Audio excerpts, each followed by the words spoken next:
Hello, everybody, and welcome to our webinar. Today, we're going to discuss the pivotal roles journal editors and editorial boards play in maintaining the integrity and quality of scholarly work. We'll be covering best practices with impactful research, how everything ties into the submission process, and going through the editorial decision-making framework. But before we get started, I'd like to introduce you to our team. First, Georgia Patey is an executive editor in the Open Access Journal's editorial department at Sage. She leads on the strategy for editor and editorial board recruitment and engagement across Sage's open access journals, working to improve how the department fosters collaboration with the global research community in order to grow and develop the journal portfolio. She is also the decision-making editor for therapeutic advances in medical oncology. We're also joined by Simran Kaur, an associate managing editor in the Open Access Journals team. She works primarily on the oncology title Technology in Cancer Research and Treatment and Bladder Cancer, where she is involved in manuscript processing and guiding journal strategies to support the growth and reach of her journals. Next, Dr. Matthew Ferris is a radiation oncologist with the University of Maryland, specializing in the treatment of head, neck, and thoracic and skin malignancies. Dr. Ferris serves as medical director of the Maryland Proton Treatment Center and is an assistant professor in the Department of Radiation Oncology at University of Maryland School of Medicine. Dr. Ferris's ongoing research at the University of Maryland is focused on optimizing advanced radiation techniques. Next, Dr. Randolph J. Nudo is a University Distinguished Professor and Vice Chair of Research in the Department of Rehabilitation Medicine at the University of Kansas Medical Center in Kansas City, Kansas. Dr. Nudo is editor-in-chief of Neurorehabilitation and Neural Repair at Sage, a leading journal in the field of rehabilitation, and he's also deputy editor of Brain Stimulation with Elsevier. His research spans from brain plasticity to therapeutic advances to recovery using non-invasive brain stimulation.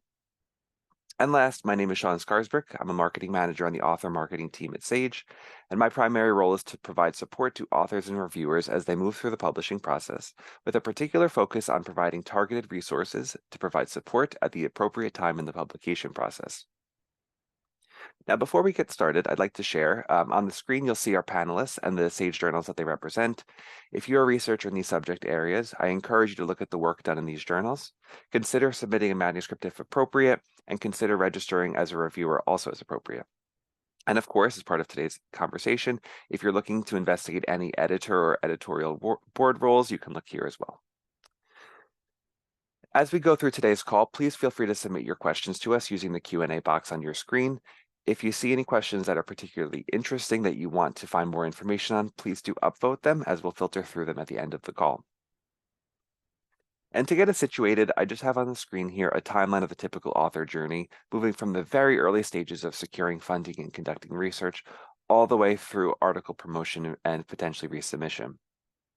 We have a number of webinars here at Sage that cover these topics, so I encourage you to go back and watch any of them, and of course to register for future webinars in these areas. And with that, I'm happy to pass it off to Georgia to get us started.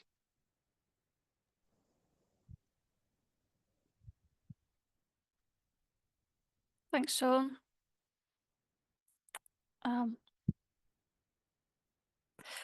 So I'm going to start by running through today the kind of different levels, the different roles we have on journals. Obviously, kicking this off with the editor-in-chief. Now, serving as an editor is a big responsibility. Editors of journals are typically mid to late career. They've normally been actively involved with a journal previously in some capacity, especially within their discipline and field. Editors have a lot of responsibility, which we're going to dive into today, and are responsible for a variety of tasks, which we'll cover some of now. So looking at promoting the journal and acting as a journal ambassador. Now, this is obviously particularly important in the early days of a journal's life cycle, but really remains important throughout a journal's lifespan. And editors will be continually aiming to increase the readership, citations, and journal rankings through a variety of activities, such as building a strong editorial board to support a journal, which is one of the most important ways, really, to grow and promote the journal. And I'll touch on this a bit more in the next slide. Promoting journal content directly with their networks, where that might be relevant. Working closely with a journal's marketing manager to ensure that the best published papers are highlighted to a broader audience, for example, through campaigns such as editors' picks campaigns, helping to perhaps set up a social media editor or an editorial board member to promote content on platforms such as ResearchGate, LinkedIn, Twitter, or X, and ensuring that authors and peer reviewers adhere to best practices around selecting keywords, and promoting their own work in order to maximize the impact and discoverability of their articles. So next, soliciting articles. Obviously, in order to promote high quality content, we need high quality content coming into the journals. So the editors will be looking to represent their journal and solicit high quality manuscripts, perhaps at conferences, reaching out to their networks directly to solicit submissions, soliciting articles from notable authors in the field that are likely to, be well received by the audience. Launching special collections on timely and impactful topics within their field in order to attract high quality and often international contributors to those collections. And when appropriate, they might choose to focus on publishing multi-method research that just has implications for future research or practice in order to really broaden the reach and relevance of the papers that they're publishing. Next, editors-in-chief are responsible for working closely alongside the publisher to ensure that the journal is complying fully with accepted ethical and peer review standards, including those laid out by people such as Committee of Publication Ethics, COPE, or the Council of Science Editors, or as otherwise defined by the publisher itself, including securing that at least 2 external and independent peer reviewers for every submission that the journal goes on to accept. And alongside this sort of complying as well, it's looking at following best practices across the scope of the journal and the workflows. So before inviting reviewers, for example, editors will make sure that those reviewers don't have any conflicts of interest with the paper by conducting independent external verification of each peer reviewer before they go ahead and invite them. And they also acknowledge and investigate any allegations or express concerns of research impropriety, any kind of concerns about the integrity of the review process, or any editorial decision appeals. Very important for editors to avoid bias. So they'll be looking to avoid bias against any authors, any reviewers, any board members, this bias relating to age, disability, gender identity, marriage, partnership status, pregnancy, parental responsibilities, religion, belief, sex, right across the board there. Very key, obviously, for any well-functioning journal is to make sure that the peer review process is timely for authors. And indeed, this is particularly important in subjects that move along very quickly and the research moves quickly.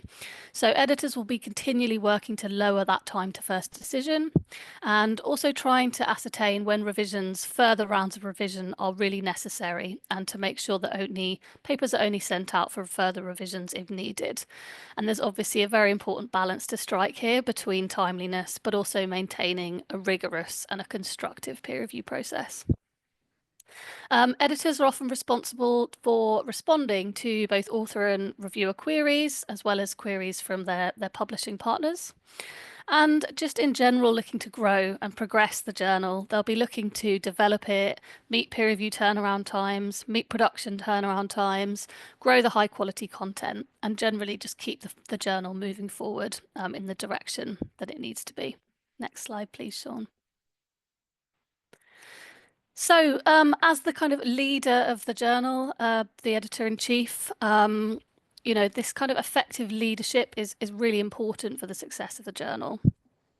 One of the most important and impactful aspects of this, as I mentioned on the previous slide, is building a strong team around the journal. By bringing the right people onto the editorial board, this really spreads the word about the journal in the right communities that need to be hearing about it. It helps to attract high quality submissions from those board members and also ensures a healthy pool of willing reviewers for those papers that perhaps, we're relying on the editorial board to review. And moreover, a strong editorial board comprised of current, active, and influential researchers in the field really brings that credibility and prestige to a journal. So editors are continually refining, diversifying, and expanding the journal's editorial board. and really striving to make sure that that is a diverse and inclusive board as well. They'll have a variety of criteria they're looking at when building that team and aiming to include members with diverse expertise across the journal scope. Editors will then aim to foster both collaboration and engagement with their board members through, for example, regular meetings and clear role definitions.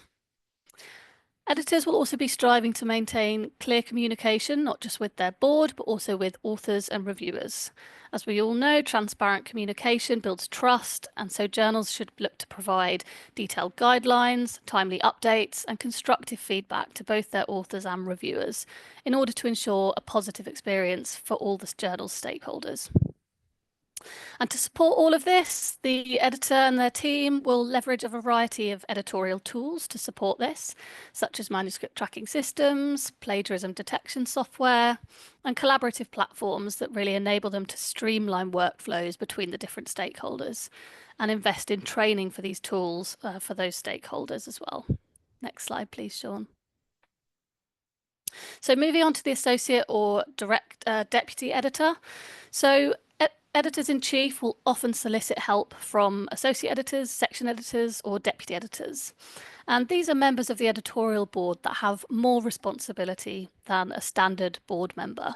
And it gives them, therefore, a higher stake in the journal and an increased feeling of involvement and responsibility.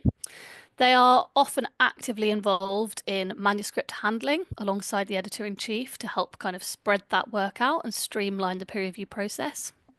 But like editors-in-chief, they'll also work to promote the journal and help to grow the journal and advise on ways to develop it. Associate editors are often appointed to cover a particular topic speciality, hence the sort of term section editors often used, or they may be appointed to cover a particular geographic or region which is of major importance for the journal. Some of the key tasks associate editors will be involved would be assessing papers at submission for quality, English language, scope, and desk rejecting these papers where necessary. Inviting referees from their personal network or from externally sourced pools of reviewers as well for any papers to which they've been assigned on a journal submission system.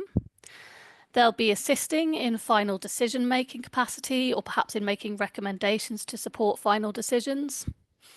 And really helping to grow and promote the journal in a plethora of ways. So special collections, for example, or special issues can be a really fantastic way to shine a spotlight on emerging or highly impactful areas of research within a journal scope and bring together impactful researchers from across the globe.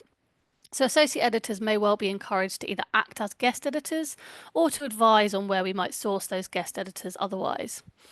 They're also expected to advise and assist in the recruitment of new board members to build out the board, perhaps tapping into their own personal networks or advising on other influential researchers that are rising up in the field.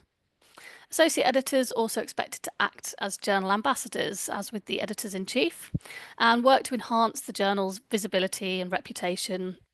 And to do this, they need to make sure they're knowledgeable about key journal information such as impact factor, turnaround times, key authors that might be publishing the journal, this kind of thing.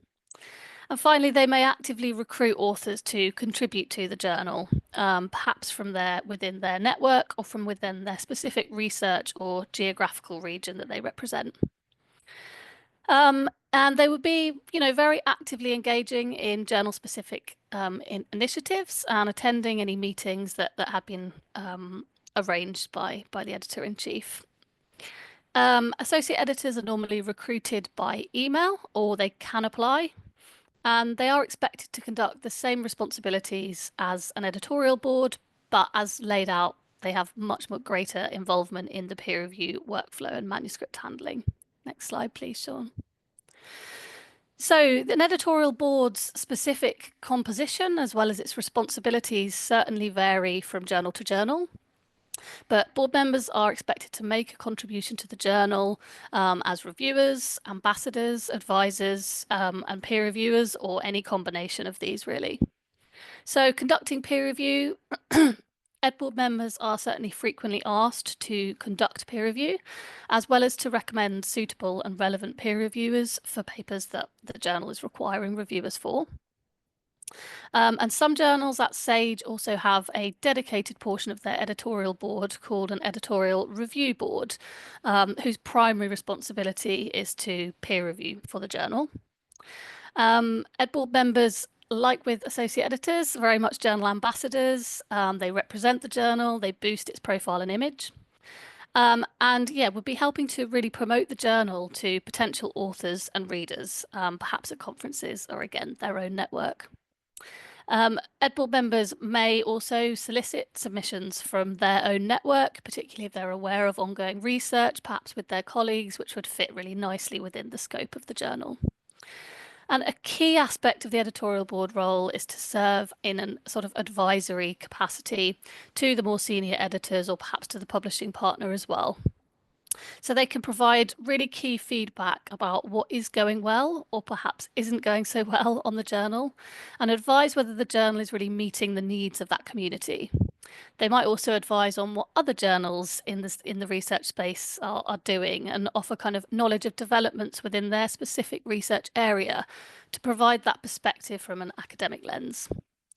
Board members also advise on ways to grow and develop the journal from a scope and a content perspective.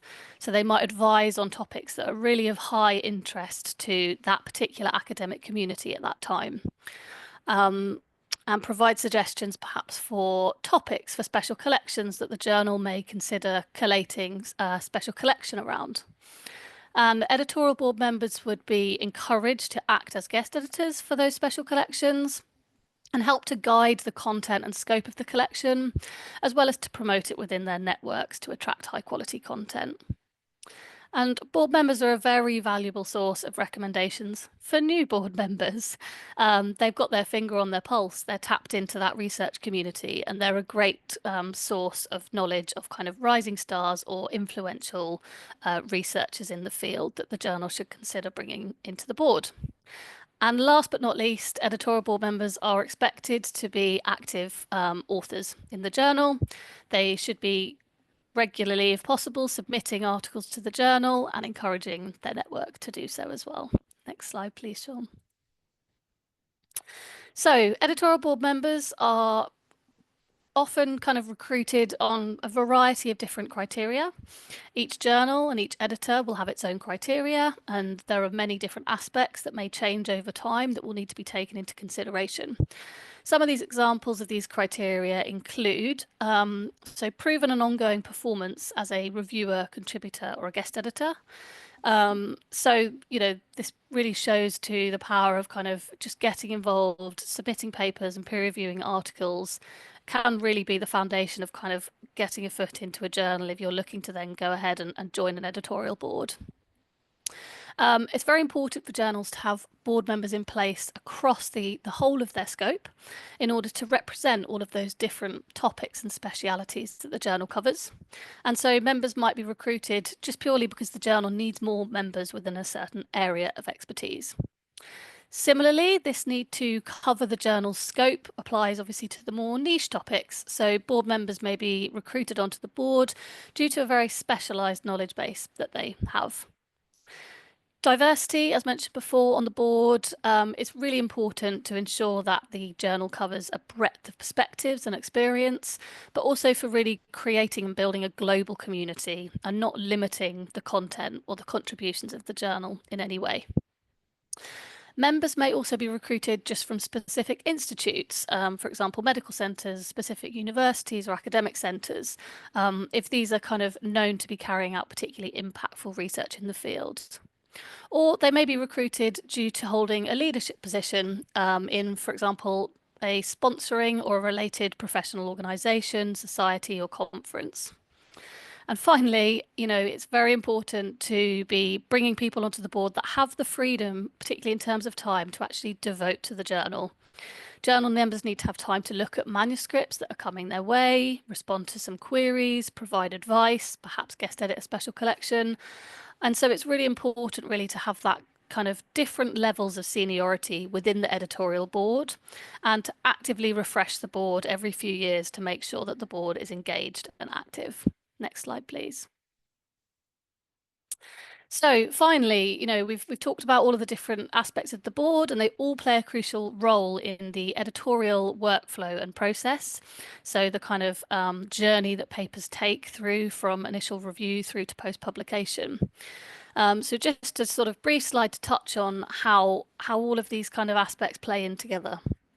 So at initial review, this is where the editor will determine if the manuscript aligns with the scope and quality standards.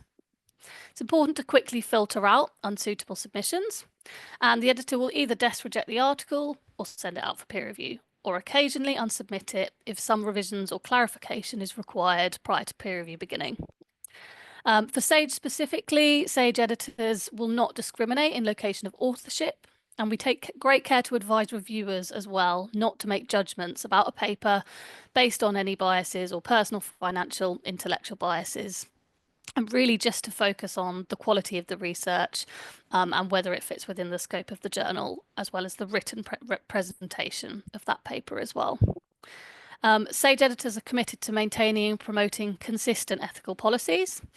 And if author believes the decision regarding their manuscript was affected by a publication ethics breach, then they should review the Sage's complaints and appeals procedure. It's worth noting that some journals will not accept papers that are new or not noteworthy. So novelty can and does play a part in acceptance and rejection in certain journals as well. It may also be that the paper has a kind of regional focus in its scope, and the journal wants a more international focus, or perhaps the journal just published a paper on that topic. And indeed, scope, many papers get submitted that are just outside of the scope of the journal, and editors factor all of this into that initial review process. During the peer review coordination, editors will identify and invite qualified reviewers. As mentioned, sometimes this is delegated to associate or section editors. And effective coordination ensures a balanced and a fair evaluation of the manuscript's originality. And it involves selecting reviewers with expertise in the topic of the manuscript's subject area and ensuring that they provide comprehensive feedback. And whoever is handling that reviewer selection will be making sure to avoid any reviewer conflict of interest with the paper itself. Journals and editors will set clear guidelines and clear deadlines for reviewers in order to streamline the process and to ensure timely evaluation of the paper. Plus, they'll follow up with reviewers to address delays or to address any incomplete reviews and ensure the process moves forward smoothly. So for anyone looking to get involved with a journal, peer review is always a great way to start out. Decision making. So once those peer review comments come in, based on these peer review reports, the editor decides whether to accept, request revisions, or reject the manuscript. And transparency in this step is really, really key to building trust with authors. Reviewers need to weigh up both editors need to weigh up the reviewer's feedback alongside the editor's own assessment of the paper itself, thinking about its contribution to the field, its quality, and its originality.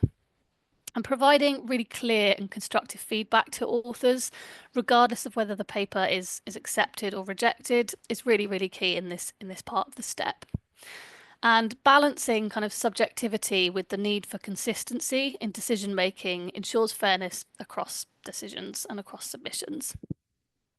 In some cases, editors will consult with the editorial board on borderline or contentious manuscripts, and this can help to add an extra layer of scrutiny and fairness. Editors do ultimately make the final decision, but as you can see, they rely heavily on associate editors, section editors, deputy editors, editorial board members, and reviewers in order for this decision to be fair. And once a manuscript is accepted, it's then going to go through a string of editing, formatting, and of course, publication. In some journal workflows, it will be the editor's role to review article and issue proofs and check that they're okay for publication. And post-publication tasks might involve things like handling errata and corrigendum, monitoring impact metrics of published articles, and engaging with the academic community. The editor often works with a managing editor as well, or a deputy editor to help with these processes. And throughout this entire process, of course, again, relying on a variety of tools and technologies, like manuscript tracking systems, plagiarism detection software, in order to make the process more streamlined, efficient, and transparent. Next slide, please. And with that, I'm going to pass over to Simran. Thank you, Georgia. So, yeah, maintaining ethical standards is critical. Editors and reviewers must disclose any potential conflicts that could bias their judgment. So this could be personal relationships, financial interests, professional rivalries. Clear policies should be in place to manage these situations and ensure impartiality. So editors should have plans in place so that if they submit a paper, somebody else will be making editorial decisions on that. Peer review should be rigorous but unbiased, so it's essential to select reviewers with diverse perspectives, no conflicts of interest, set clear expectations, and review the feedback for tone and substance so that you're ensuring fairness. The editor oversees this process and they rely on the editorial board to help maintain peer review best practices. Often, plagiarism detection software is used to screen submissions. So through this webinar series, we continually work to educate authors about ethical writing practices and the importance of proper citations. Institutions and organizations do the same. So if plagiarism is identified, editors and publishers follow established protocols to address it. So this might include rejecting the manuscript or notifying the author's institution. And then ethical issues such as data falsification or duplicate submissions must be handled decisively. So that might involve retracting published articles, notifying relevant institutions, providing clear communication to the scientific community. And here at Sage, we have a dedicated team that help resolve these issues. Thank you. So let's move on to upholding quality and innovation. As the academic publishing landscape evolves, editors and editorial boards have to adapt. So editors do try their best to stay up to date on emerging publishing technologies. And here at Sage, we're always reviewing new technologies, discussing with editors how to best incorporate those tools and advise of any best practices. Embracing open access models increases accessibility and impact of research. So we encourage authors to share their data sets, and that fosters transparency and facilitates replication studies. We also have a really friendly and very author-friendly reuse policy. So authors can share the original version or accepted version of their manuscript anytime, anywhere. And then last but not least, when timely publication is important, it shouldn't ever compromise the quality of the research.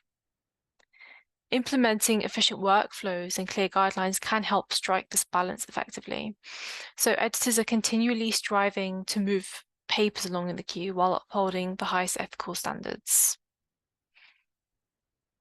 So if we go on to promoting diversity and inclusivity, it's essential for enriching scholarly communication. It's an editor's job to encourage submissions from all groups, but especially underrepresented groups. And actively reaching out to researchers from diverse backgrounds can help amplify voices in academia. So that includes calls for papers, fostering a welcoming environment for new and emerging scholars. Editors often employ their editorial board to help with these activities. And ensuring representation from different regions and academic disciplines promotes a broader, more global perspective in published work. And it helps address biases that might arise from over-reliance on submissions from specific areas. So diversity in thought and perspective leads to innovative and groundbreaking research, and highlighting the importance of varied viewpoints really encourages inclusivity in peer review and editorial processes. So be sure to read the journal's aims and scope to make sure your paper's a good fit. Okay. So editors have a variety of criteria they look for. So there might be quite a few reasons why papers get rejected before peer review, and it might be flat out because of the methodology section. So make sure that that's strong and you've thoroughly conducted a literature review. Sometimes the manuscript doesn't fit within the journal's aims and scopes, hence it's so important to check that before you submit your manuscript, it fits the scope. Read other papers that are published in the journal to get an idea of the type of papers that are published. And if you're submitting a case report, do make sure that the journal does accept case reports as an article type, otherwise your paper will get outright desk rejected. Oftentimes manuscripts will be rejected if it needs significant editing, and while the copy editing team does perform basic editing, if it's not easily readable and digestible by peer reviewers, the editor will request that the manuscript needs to receive additional editing to be reconsidered, which Sage can provide. It does provide language and editing services for a fee through our Sage author services. So if the paper is not rejected, it might be unsubmitted for you to make various formatting updates, and it would need to meet the formatting requirements for the journal. So once you do make those corrections, you can resubmit it to the journal, and the editor will then decide if the paper should be desk rejected or sent out for peer review. And one thing to consider is the fact that the acceptance rates for journals can vary depending on the journal discipline topic. So some journals like Nature and Science can have really high rejection rates simply due to the number of submissions received. So even if you want to publish in a high impact factor journal, just remember that it's more important to focus on the readership of the journal and who your audience might be. You might end up publishing in a niche journal, but then your research is going to the right audience. And even if a journal has a high impact factor, it doesn't necessarily mean that your article is going to receive a high number of citations. So just keep in mind that you need to promote your work following publication and ensure you're sharing your findings with others in the field. So looking at why papers are rejected after review, even if your paper does go through peer review, you might face rejection. And in this instance, it's probably because researchers weren't convinced of the contribution to the knowledge base. So maybe the methods weren't robust enough for this journal, or specific sections were weak. Weak methodology, for example, could be too few observations or on quantitative papers, or lacks transparency of qualitative methods. Maybe your paper was ill-focused or fundamentally flawed in their opinion. Editors rely on 2 or 3 external peer reviewers for advice and judgment to help inform their decision. So if we go to the next slide. So let's talk about how to frame revision requests in a productive way. So when you receive feedback from reviewers or editors, it's easy to feel defensive or discouraged, but let's look at what it actually means and what it doesn't. So first of all, revision requests are an endorsement of your work. So what that means is that if your manuscript wasn't seen as valuable or worth improving, you wouldn't be getting this feedback, you'd be getting a rejection. And secondly, it's an invitation to collaborate, because revisions are part of the scholarly conversation. So reviewers are engaging with your ideas, and their comments are an opportunity to refine and strengthen your argument. And finally, it's a serious ask. It's a call to thoughtfully consider different perspectives as you finalize your manuscript, as peer reviews about improving quality, clarity, rigor, impact, and revision requests really help achieve that goal. So moving on to what revision requests are not, it's not a personal affront. Critiques are about the work, it's not about you as a scholar, and separating yourself from your writing can really make that process much easier. It's not a negative commentary on your work, and if anything, it indicates that your research is promising, but it just needs refinement. And most importantly, it's not an endorsement of your inner imposter syndrome. So getting revision requests doesn't mean you're not good enough for academia. It just means that you're actively participating in the academic process, just like everyone else. So the next time you receive, that that revision request, just think about the fact that it's part of the process and it's an invitation to make your work even stronger. So, you just have to keep in mind that you definitely do belong here, and it's just about keeping on refining your work. So most of you might be wondering, how do I get involved with the journal? So before we can really get involved with the journal, we have to first think about building research portfolios. And to do so, to build your research portfolio, you'd want to conduct your own original research and seek to get it published. And it will take time, but it's so important to establish yourself within the field. And when you're submitting, make sure you identify journals that align with your research area before you submit your work. Editors can generally tell when a prospective author is serious about submitting to a journal based on the effort that they're putting in during the submission phase. Next, it's important to attend and present your research at workshops and conferences to gain exposure and to connect with other professionals in the field. So while you're there, be sure to expand your network with researchers, professors, journal editors. Who you know does go a long way when it comes to getting involved with the journal. And to note, we also have a great webinar session from last year on attending conferences and how to network. So do be sure to check that out for supporting resources. Yeah, and then next, don't forget to stay active and read the latest research in your field to build and maintain a strong knowledge base. So seek to collaborate with experienced researchers on joint projects and consider even looking for mentorship from an established professional within your field who they would really be able to guide you. Once you've built a solid research portfolio and network, getting more involved with the journal often becomes much simpler.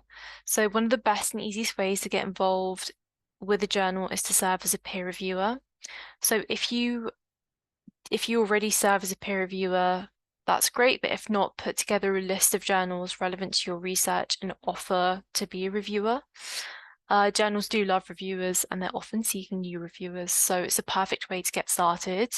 Some journals offer reviewer and training programs that help provide guidance and mentorship to new reviewers, and Sage also has great resources available on how to conduct peer review.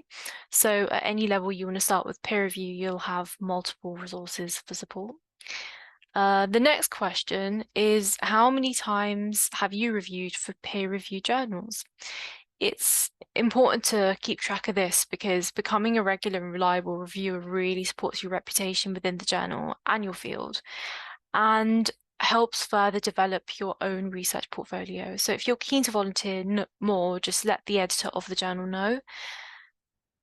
And then taking the next point into consideration with this is, are you able to provide reviews in a timely manner and provide thoughtful, constructive criticism in the papers that you're asked to review? This really reveals a lot about the quality of your work, your skill, your consistency as a reviewer, and it ultimately showcases whether or not you're able to handle more.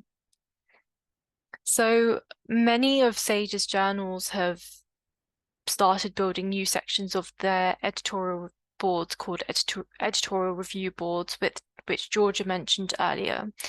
So the primary role of the editorial review board member is to peer review for the journal, and in return they receive APC discounts if it's a Gold OA journal. And that supports their own publishing journey at the journal, as well as opportunities to act as guest editors within special collections, join the full board. And if you're interested in applying to serve on the editorial review board, please do get in touch. We can signpost you to the relevant resources in the application form. So there's two major ways that you can start the journey of becoming a volunteer reviewer and give back to your discipline. Firstly is to create an account in the journal's peer review site and make sure you use a regularly checked email, ideally institutional email.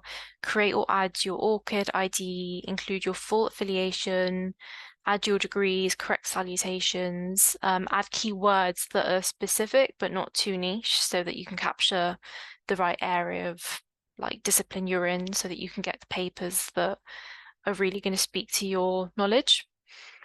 And a reviewer might also consider reaching out to editors directly via email or creating a Web of Science reviewer recognition account. So now I'm going to pass it over to Matt, who is an associate editor on TCT. Hi, everyone. So I can bring the perspective of, an author, serving as a reviewer and as an international board member and associate editor of technology and cancer research and treatment.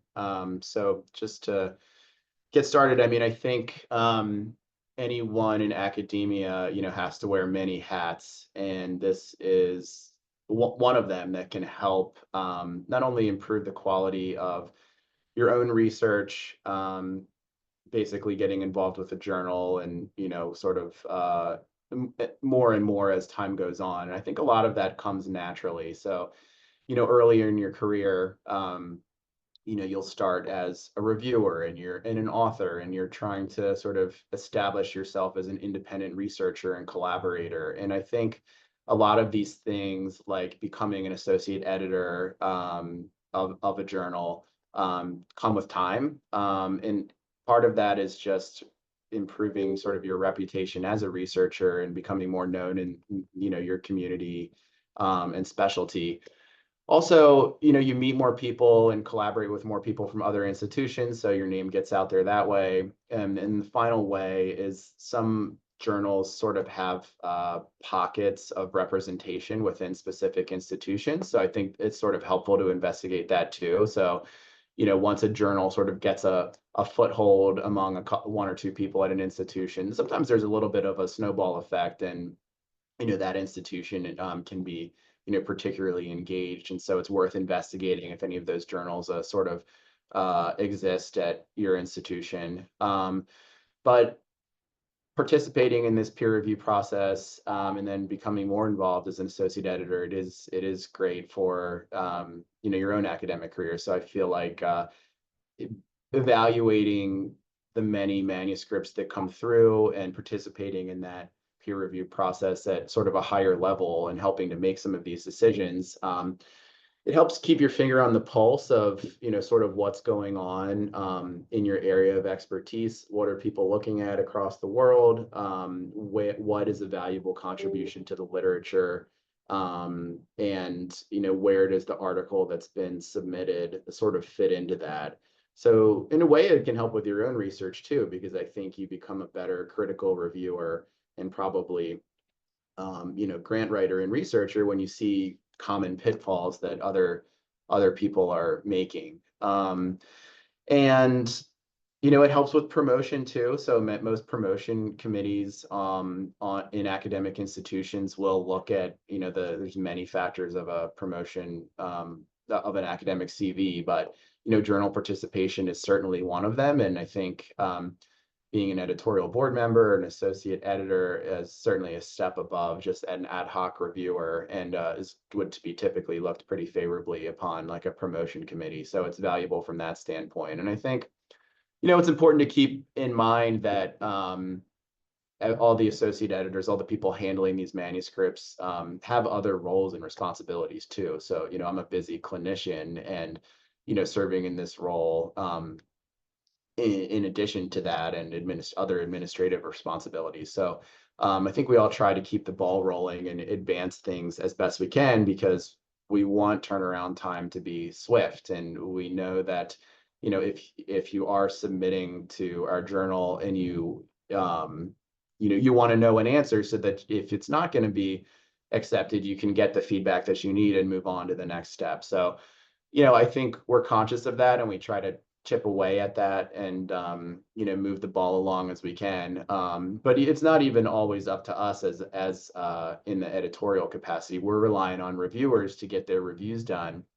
And even finding those reviewers in the first place is not always that easy. So we, search out a lot of reviewers who seem qualified, and everybody's busy and has sort of varying levels of time to be able to commit to these things. So even finding people to agree to review is not always the most straightforward for an associate editor. And then we're relying on them turning around that review and getting it back to us so we can evaluate it. So there is a little bit of time that's just inherent to a quality review. And, we want to make sure that we're not, we're being careful about what papers are getting submitted and there's no concerns and it's adding something to the literature. And I think that's how a journal builds reputation and builds success, is essentially by allowing uh, by allowing what people perceive to be high quality papers be accepted there. And so I think finding the right niche journal for you is important. So you want to make sure that look through their publication history. Have they published articles that are sort of similar to what you have in mind in the past, or is it totally out of left field? Because in those cases, they might not know what to do with it. So do they have a track record of publishing things that are sort of analogous to what you've submitted? That's helpful. That's part of finding the right home for your paper. And so, there's a lot to this, and it's sort of a interesting space to navigate early in your career. And I think things get better with time, and you learn by doing. So I would just encourage everybody to keep at it and don't get discouraged if there's any rejections early on. I think you should take those rejections and learn from them. And not every paper is going to be accepted on the first pass, and sometimes you have to work at it and refine it, and it's a little bit of an iterative process. But ultimately, I think, as you advance in your career, you learn these things naturally, and a lot of these things will come to you with time. So I hope this feedback and sessions helpful today. And I think now I'll pass it on to Randy for his thoughts. Yeah, thank you, Matt. I'm as an editor-in-chief, I just wanted to point out a couple of things that in addition that we do. Some journals are tied to societies, and the journal that I edit happens to be a society journal. And so, in addition to everything that you heard, there were also more or less the face of the society, and so we have another level of responsibility and accountability through our board of directors of the society, and we want to make sure that that the society's needs are met, as well as the journal is productive and publishing in a timely way and publishing the best science in the field. And so we often get into areas where we're actually helping to shape the field in the sense that science is always evolving, and there are new guidelines that are always emerging in a field. And the journal, and from the editor-in-chief on down and through the editorial board, play a large role in helping to define for the field what the standards should be. And so that is something that we are actively engaged in, and the entire process of publishing is always evolving. And as editors, we really need to look forward at what is emerging in our field and in the publishing realm in general. Yeah, just for an example, most journals are experiencing increasing numbers of submissions from Asia. And our journal is like many journals where the number of submissions from China specifically have exceeded all other countries in the past couple of years. And so, how do we represent that science in the best way? And the way that we and others have done that is to really seek out editorial board members from those areas and make sure that the diversity of research from a geographic standpoint is highlighted. So some of the roles that we play as editors go even beyond the peer review process. For those of you who are really want to get involved in the editing process, editors-in-chief generally we enter our positions as senior researchers in our field It was probably about the time that I was already a full professor and had been in my research field for some time before I was asked to step into this position. But we continually are trying to turn over the editorial board and my so-called legacy editors. We sometimes ask them if they would like to step down, and on the other hand, we continually recruit new people either through word of mouth or through what many journals are now offering some type of early career mentored type of editorial mentorship program. And that's really been very exciting for us. And so if a journal that you're interested in, if you may just want to inquire whether those opportunities exist. Sometimes they're on a competitive basis to apply for those positions, but it allows for new ideas to come into the board. And again, the rigor of in the field of any field is constantly changing. And so having people that were recently trained in some of the more current methodologies is always a plus. And so those we try to take advantage of those opportunities, and it's really been a win-win for us. Um, uh, I think with that, I'll turn it over to Sean and for questions. Thank you. Thank you, Randy. And thank you to all of our speakers today. Before we move into the Q&A, just wanted to flag that we've got some upcoming webinars.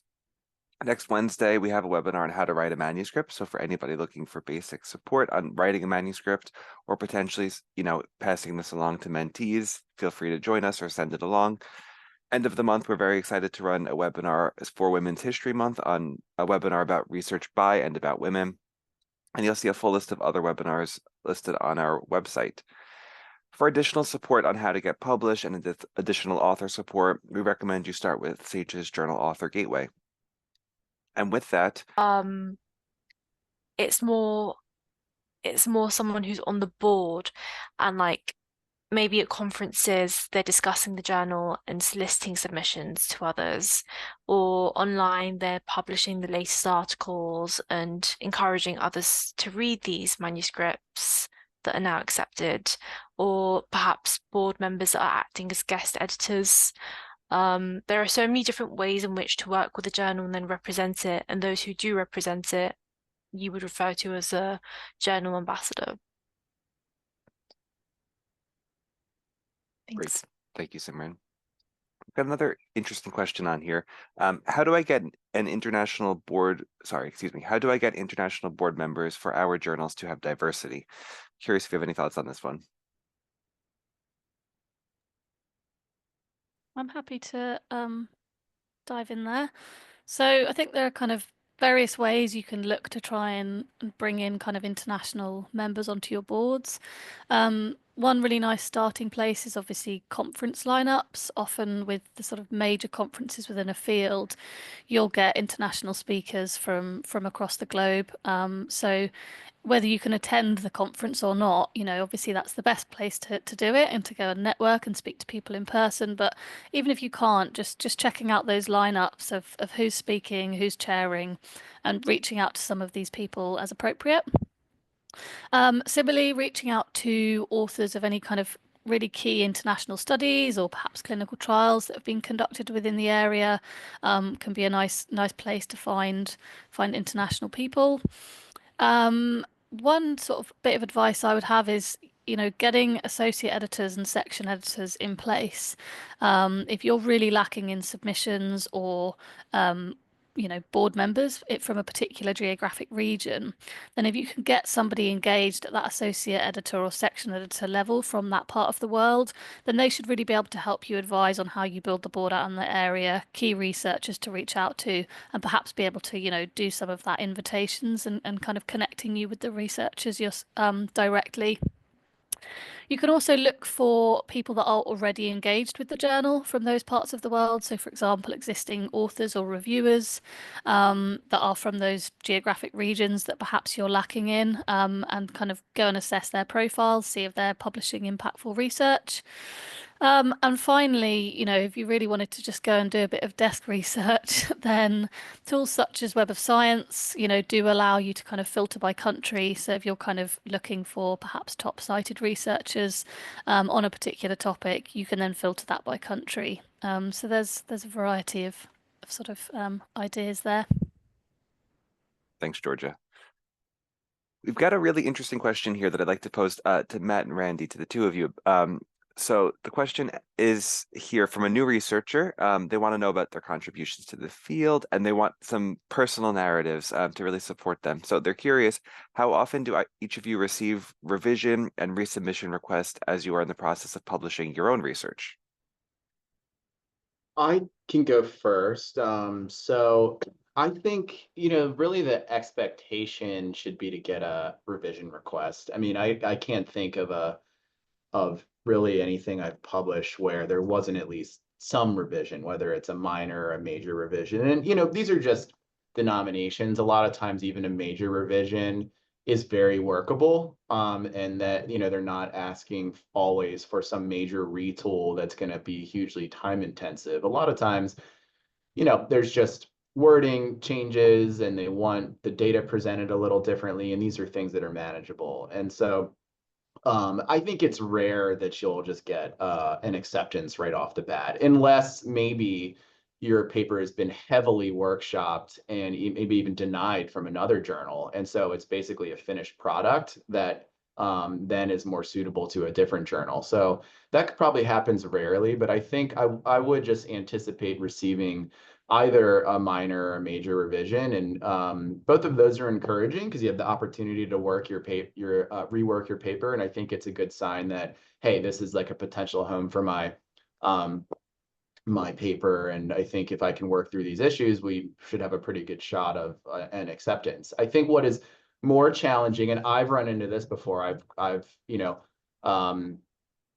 done a couple projects that were extremely niche to the point where I was really struggling to find a home for these and went through many journals to find a home. And so when you get rejection to even be reviewed because the authors really don't know what to do with it, maybe it's sort of borderline for the scope of their journal, that is a much more challenging scenario. So I think revision requests are, if anything, encouraging that, you found a potential home, it can be reworked, and this ultimately could work out for this or another journal. And just to add to that, in my 45 years of my career, I've never experienced submitting a paper and having it accepted immediately without any revisions. It doesn't happen. It's very, very, very rare. And I also get my own papers rejected, and so we are not any different than anybody else. And you really should know that even the journal that I edit, I've had papers rejected, and editors-in-chief don't get special favors, and the point for this is to be we're not blinded. In most of our journals, we do not have blinding of authors, and so even though our names and we're usually in leadership roles in our field, we still are critically examined in our papers and have to do revisions and are sometimes rejected. So it's part of the process, but we try to maintain an even playing field for everybody. Thank you. Thank you for that note of hope at the end. Rejection happens, and that's just part of the process. So I think that's a good note for us all to end on today. I'd like to thank everybody for joining us, for being an active member of our webinar community, for asking all of your questions. Note that we will follow up with some of the questions we didn't get to address live in a blog post after the fact, and we will, of course, be sending an email in the next week or so with follow-up information, a recording and slides, and a certificate of attendance. Thank you very much to Georgia and Simran and Dr. Nuno and Dr. Ferris for joining us today, and we hope to see everybody in a future webinar. Thanks and take care.